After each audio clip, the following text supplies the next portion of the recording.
We all as people love animals, some more than others. But do we understand their behaviours?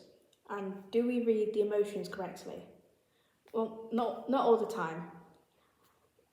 Quite a lot of times, when we interpret an animal's behaviour, we tend to anthropomorphise them, such as when we see a chimp smiling, we will usually tend to say stuff like, "Oh, that's so cute, look how happy he is." When truth is, the chimp is either showing signs of submission, be it they are against a chimp in much higher status than them, or they are being the aggressor, depending on how their teeth are showing.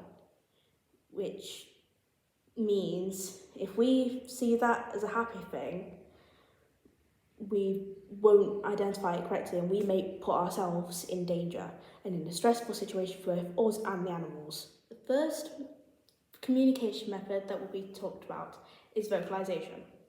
Rabbits don't actually have that many vocalizations that we can hear, but they have loads of different vocalizations.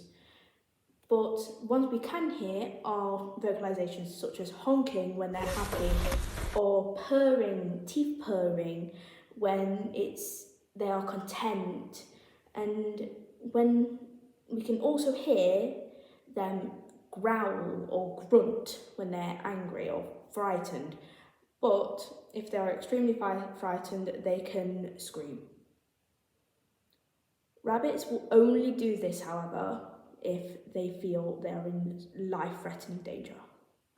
So we avoid that vocalization to the most we can. The next communication method is body language.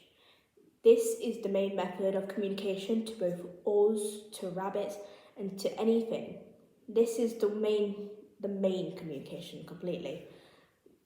We'll see they'll have a more relaxed body posture, their ears will be lay flat or may lay up depending on the species. Their noses, if they are relaxed, they'll be twitching a lot slower as they are obligate nasal breathers, and they'll be breathing a lot slower. However, when they are angry, their bodies will tense up, their ears will be thrown far back, and potentially this can be paired with a grunt sound, and potentially they will lunge. Another important communication method for a rabbit is tactile. So this will indicate how they feel about something with this. So they will groom themselves, they will groom other rabbits, even people, when they've built a level of trust. Not only this, but they can also nibble or bite to display their annoyance.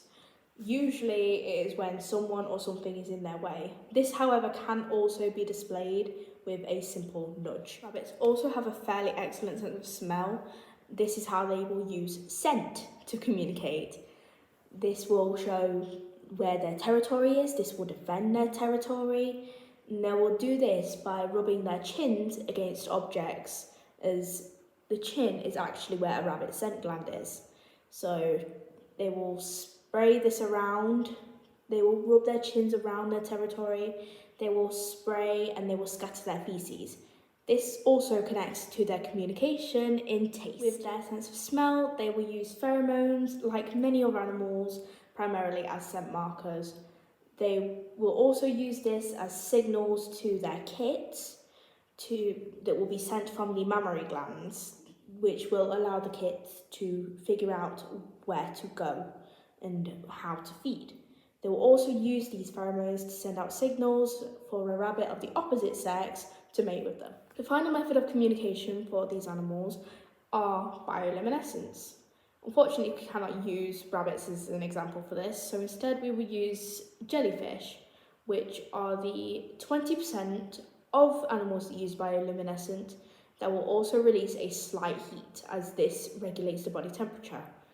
So jellyfish will use this bioluminescence to attract and lure prey towards them for self-defense and to camouflage. This will simply help them. It releases excessive chemical energy in the form of light and obviously the slight bit of heat. So in conclusion, the different communication methods can be used for many different things. We will know how they react, we will know how we respond, And while this is mainly focused on rabbits, we cannot forget that there can be confusion between different species, as the communication will be different no matter what species it is. This is why we need to learn more communication with as many animals as possible. Thank you for listening.